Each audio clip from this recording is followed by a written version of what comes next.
DG साहबलाई पनि हामीले भन्यौँ लिखित रूपमा मौखिक रूपमा धेरै पटक, तर यो माग उहाँले सम्बोधन गर्न सक्नु भएन। एउटा नेपाली एयरपोर्ट सेटिङ गरेर जान्छ, अर्को नेपाली श्रम बिमा स्वीकृत गरेर जान पनि उहाँहरू बन्द गर्नुहुन्छ, ढोका बन्द गर्नुहुन्छ, जेलबाट जम गरेर जा भन्नुहुन्छ। त्यसैले यो कुरोमा नेपाल वैदेशिक व्यवसायी सङ्घ सम्पूर्ण व्यवसायी साथीहरू घोर आपत्ति छ। 21 बुधे हाम्रा माग तत्काल सम्बोधन हुनुपर्छ, अन्यथा हामीसँग आबद्ध हामी 854 व्यवसायी मात्रै होइन कि हामीसँग आबद्ध धेरै सङ्घ संस्थाहरू छन्। त्यति मात्रै होइन, आजको दिनमा यो देशमा करिब 10 लाख बेरोजगार युवा युवती दाजुभाइ दिदीबहिनीहरू छन्, ती पनि हाम्रै साथमा छन्। यदि ती सबैलाई हामीले उतार्ने हो भने यो वैदेशिक रोजगार विभाग मात्र होइन, हामी यो देश नै ठप्प पार्नेछौँ। तसर्थ संयम भएर विवेक पुर्याएर वैदेशिक रोजगार व्यवसायलाई परेका समस्याहरूको समाधान तत्कालै हुनुपर्छ भन्ने फेरि पनि हामी दोहोऱ्याउन चाहन्छौँ। आदरणीय व्यवसायीजीहरू, हामीले राखेका 21 बुधे मागहरू म खाली यसका हाम्रा मागहरूको हेडलाइन मात्रै यहाँलाई वाचन गरेर सुनाउन चाहन्छु। फेमिसमा देखेका समस्याहरूलाई तत्काल समाधान हुनु पर्यो। शाखा कार्यालय खोल्ने स्वीकृति तत्काल दिनु पर्यो। उजुरीका सम्बन्धमा वैदेशिक रोजगार ऐन नियावली सङ्गत कुनै कम्पनीको विरुद्धमा उजुरी परेको खण्डमा पहिला 7 दिनको पत्र काट्ने, त्यसपछि 3 दिनको पत्र काट्ने, त्यसपछि पनि भएन भने व्यवसायीले अटेर गर्यो भने 24 घण्टे पत्र काटेर स्पष्टीकरण दिने व्यवस्था छ। यो व्यवस्थालाई लत्याएर आफ्नो मनोमानी ढङ्गले स्वेच्छाचारी ढङ्गले यदि व्यवसायको धौटी कट्टा गरियो भने यो विभागमा आज धरना मात्रै होइन, भोलिदेखि हामी तालाबन्दी समेत गर्छौँ। आदरणीय व्यवसायीजीहरू, इजाजत नवीकरणका सम्बन्धमा यहाँहरू सबैलाई थाहा छ, हामी करिब 9 महिनादेखि थला परेर बसेका छौँ कोरोनाले। योभन्दा अगाडि गोकर्ण विश्वज्यूको पालामा 18 महिना मलेसिया बन्द भयो। त्यस बीचमा व्यवसायीले 100 जना कामदार पठाउन सकेनन्। बाध्यकारी नियमहरू ल्याएर व्यवसाय सिद्ध्याउने नियमहरू ल्याएर हाम्रो इजाजत नवीकरण नभएको अवस्थामा हामीले 100 जना इजाजत नवीकरणको व्यवस्था त मिलायौँ, तर साथीहरू कोरोनाको कारणले गर्दाखेरि काठमाडौँमा नभएर आफ्ना जिल्लामा आफ्नो गाउँमा भएको बेलामा उहाँहरूले इजाजत नवीकरण गर्न पाउनु भएन। अहिले कर तिरेर इजाजत नवीकरण गर्छु भन्दाखेरि फेरि पनि त्यहाँ हलो अड्काइएको अवस्था छ। त्यो तत्कालै इजाजत नवीकरण हुनुपर्छ भन्ने हाम्रो माग हो। व्यवसायको हुर्मत लिने गरी जुन अनुगमन भएको छ, केही युट्युबीहरूलाई लिएर, केही चुल्ठे मुन्द्रहरूलाई लिएर व्यवसायमाथि जुन छापा हान्ने कार्यहरू भएको छ, त्यसलाई तत्कालै बन्द हुनुपर्छ भन्ने हो। हामी उजुरीको सन्दर्भमा फेरि पनि कुरा गर्न चाहन्छौँ। व्यवसायमाथि उजुरी पर्छ भने त्यो व्यवसायीले त्यो उजुरीको फरचोट पनि आफैले गर्छ।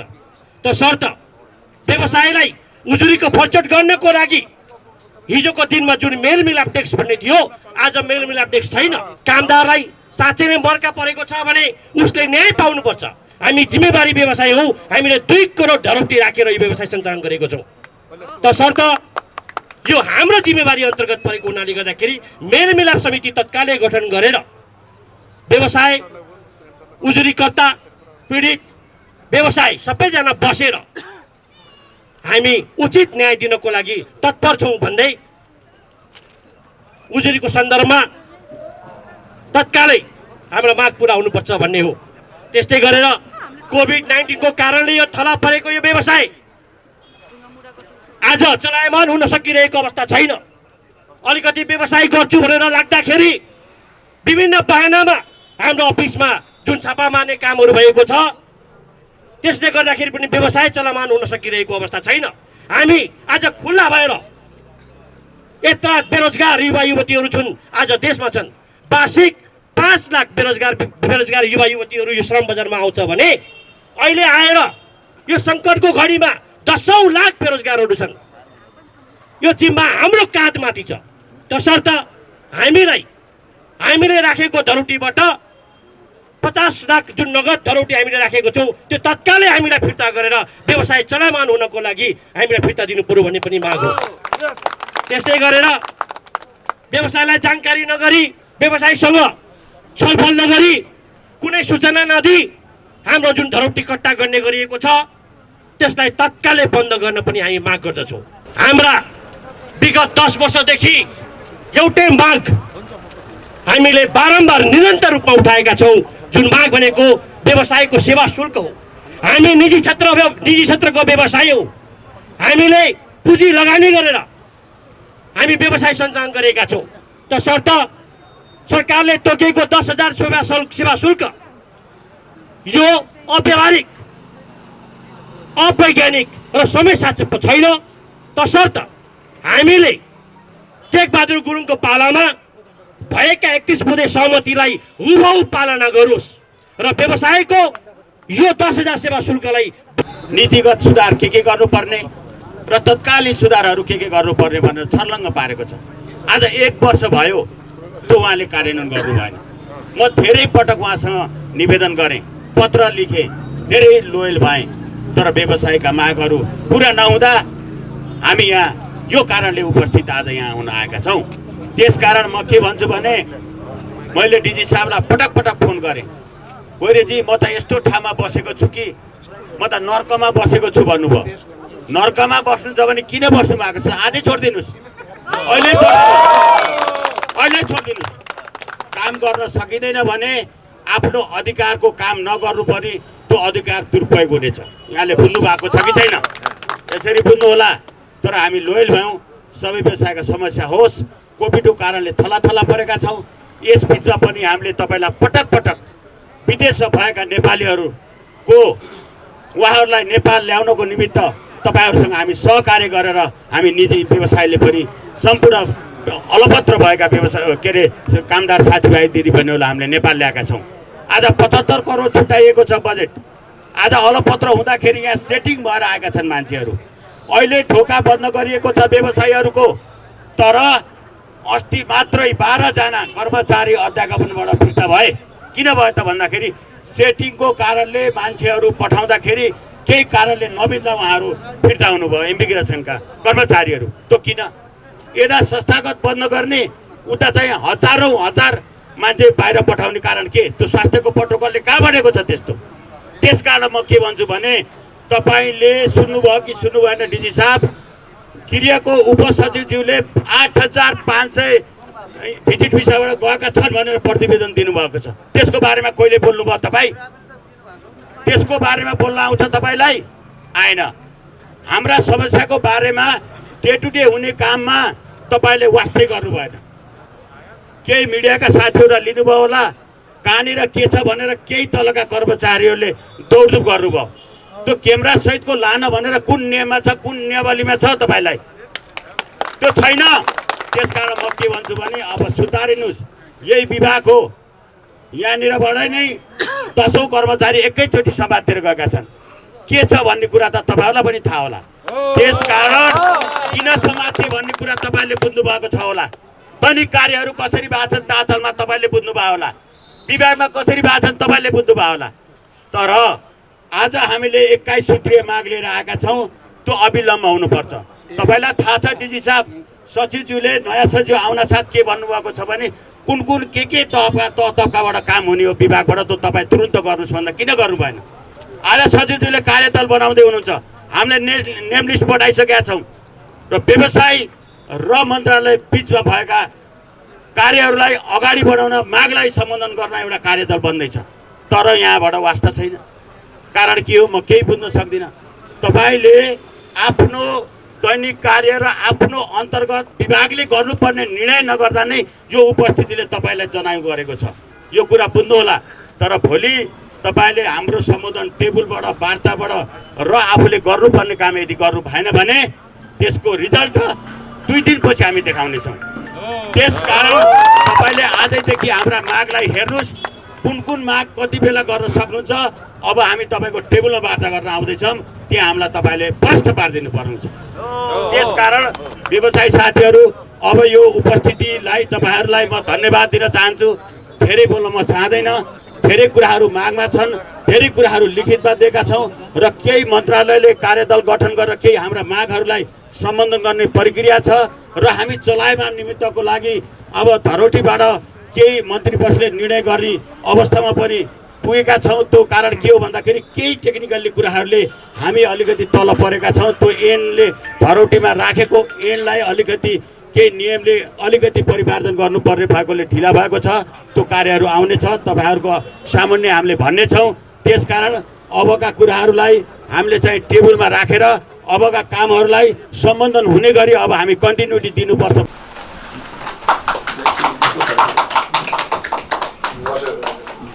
मैले दिइ पनि सकेको छु।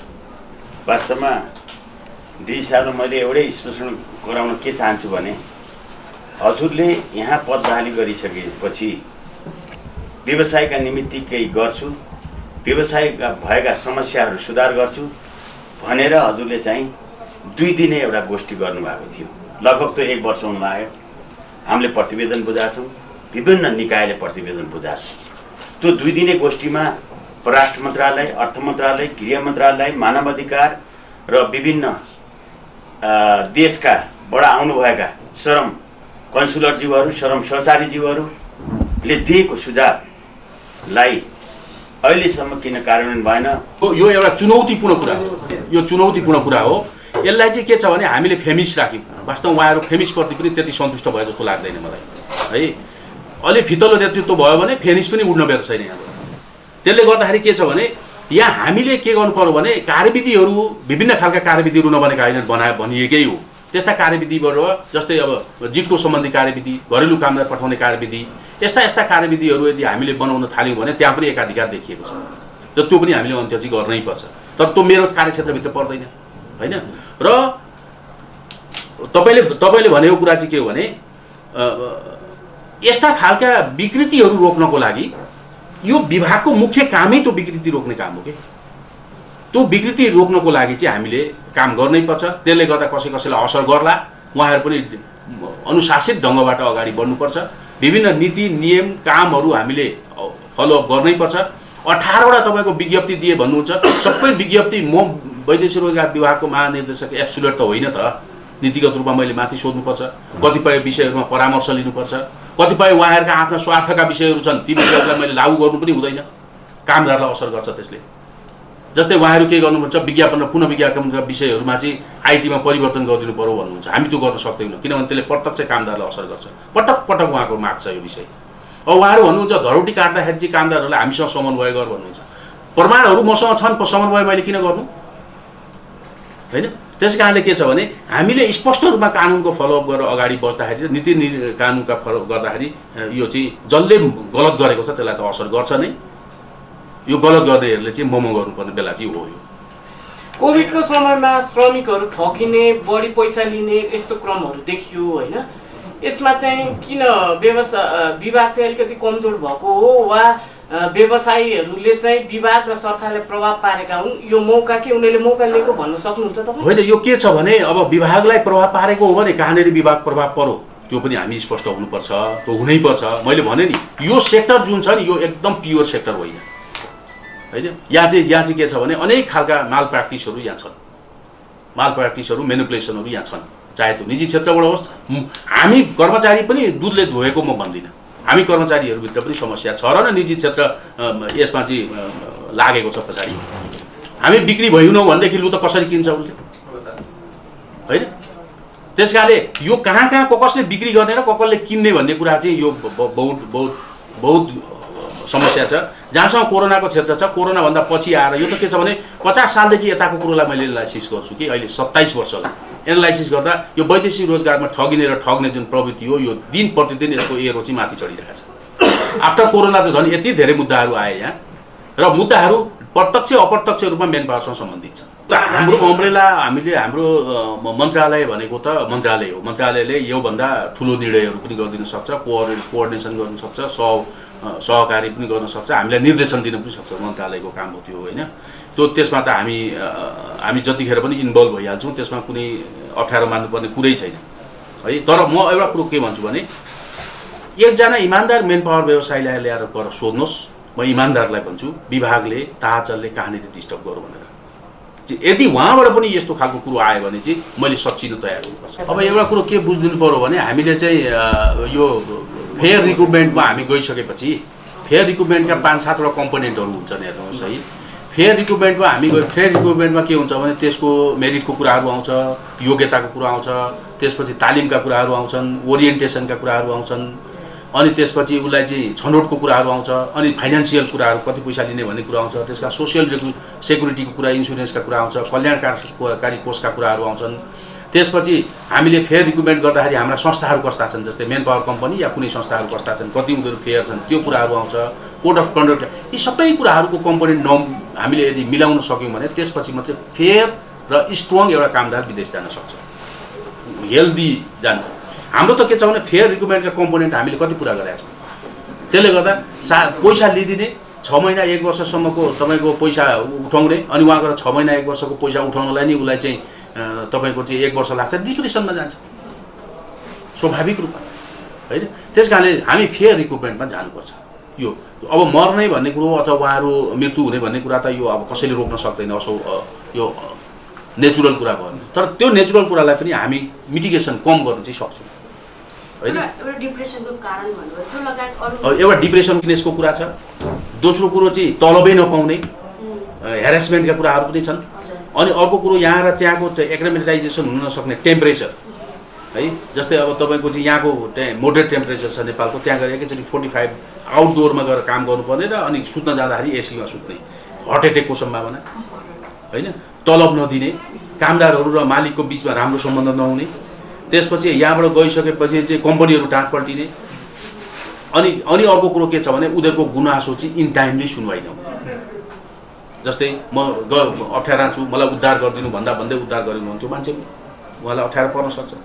त्यसले गर्दाखेरि यी सबै कुराहरूको लागि हामीले लेबर डिप्लोमेसीलाई पनि अलिकति इफेक्टिभ बनाउनै पर्छ र चाहिँ यहाँको जुन मैले भने प्राइभेट सेक्टरको जुन कर्पोरेट इथिक्स हो त्यो पनि पालना गर्नै पर्छ, हामी पनि नियम कानुनभित्र बस्नै पर्छ र जहाँ हाम्रा चाहिँ दूतावासहरू छन् त्यहाँनिर चाहिँ अलिकति गुनासो सुनवाई पनि हामीले बढाउनुपर्छ। यी गऱ्यौँ भने बिस्तारै चाहिँ यस्ता खालका कुराहरूलाई हामी घटाउन सक्छौँ होइन। यस्तो छ मेलमिलाप डेट चाहिँ हामीलाई यदि मेलमिलाप चाहिने, मेलमिलाप भनेको कस्तो हो भने कसरी बुझिदिनु पर्यो भने एउटा पक्षले पैसा उठायो, अर्को पक्षले पैसा खायो, अथवा पीडित र पीडक दुईजना आइसकेपछि दुईटैको बिचमा प्रमाण छैन। उसले भन्छ मसँग प्रमाण छैन, उसले भन्छ मसँग प्रमाण छैन, प्रमाण छैन त्यसै क्यास लिन्छन्, प्रायः गरेर प्रमाण दिँदैनन् यी एजेन्टहरू भनौँ, अब यी संस्थाहरूले क्यासै लिन्छन् पैसा है। त्यसले गर्दाखेरि अब हामीले दुईटाले गलत गरेको देखिन्छ, अब त्यहाँ मेलमिलाप गरेर हामीले चाहिँ बिचमा मिडिएसन राखेर मेलमिलाप गराउनको लागि त्यस्ता केसहरू आयो भने हामीले मेलमिलाप गराउँछौँ। तर अहिले आएका केसहरू अधिकांश केसहरू प्रमाण लिएर आउँछन्, यहाँनिर अधिकांश केसहरू प्रमाण लिएर आइसकेपछि हामीले मेलमिलाप गराउने कोसिस, प्रमाण लिइसके आएपछि मेलमिलाप गराउन थाल्यो भने त म आफै 3 लाख रुपियाँ दिएको छ, दिएको प्रमाण छ, उसले लिएको प्रमाण छ, अहिले हुन त होइन भन्छ उसले, तर मैले अब बिचमा मेलमिलाप गराउन थालेँ भने म कहाँ बसेँ अब, त्यो त प्रमाण देखियो उसको पैसा काटिन्छ। अन्तमा व्यवसायीहरू अब यो समस्या के गरी समाधान हुने देख्नुहुन्छ, यहाँले सुझाव के दिनुहुन्छ? अब यसमा चाहिँ के छ भने यो चाहिँ उहाँहरूले ल्याएका विषयहरू के हुन् हामी छलफल गर्छौँ। मैले अघि एउटा कोर टिम बनाउने पनि भनिसकेँ। त्यसपछि यो व्यक्तिगत लान्छना लगाउने कसैलाई चाहिँ, किनभने म पनि एउटा सर्भिस कुर्सीमा बसेर कसैको प्रवृत्ति फरक हुन्छ, कोही नरम बोल्लान्, म अलिक कडा बोल्छु, अब मेरो अब जन्मेर ल्याएको त्यही हो त, अब के गर्ने होइन। त्यसले गर्दाखेरि त्यसलाई चाहिँ के हुनु पर्यो भने तर व्यक्तिगत लान्छना चाहिँ ल्याउन पाइएन, पाइयो भने प्रमाणसहित ल्याउनु पर्यो, नभए संस्थागत रूपमा त हामी जहिले पनि ओपनै छौँ, संस्थागत रूपमा त हामी जहिले ओपन छौँ, जहिले हामी इमान्दारी साथ काम गर्छौँ। उहाँहरू पनि इमान्दारी साथ आउनुहोस्, दुईजना बसेर छलफल गरौँ, यसलाई लजिकल्ली कसरी हुन्छ सुधार गरौँ। हाम्रो दुईटैको उद्देश्य भनेको गभर्नेन्स, गुड गभर्नेन्समा जाने हो, ती कामदारहरूको हितमा। तपाईँले जतिसुकै भने पनि यसमा अन्तिम जोडिएको गोल भनेको कामदारै हो, त्यही कामदारको हितमै हामीले काम गर्नुपर्छ। यहाँ जतिसुकै भने पनि उनीहरू त कुनै पेसा गरेर पैसा कमाउला भने त कामदार त आफ्नो जीवन उपयोग गर्नको लागि, जीवन बाँच्नको लागि विदेश गएको हो, उहाँहरूको त पेसा हो नि। हो पेसा र जीवनमा फरक छ क्या, त्यो त्यो त जीवन बाँच्नको लागि गएको छ भने उहाँहरूको पेसा हो। पेसाले जीवनलाई चाहिँ धराशायी बनाउन पाइँदैन, यति मात्रै कुरा।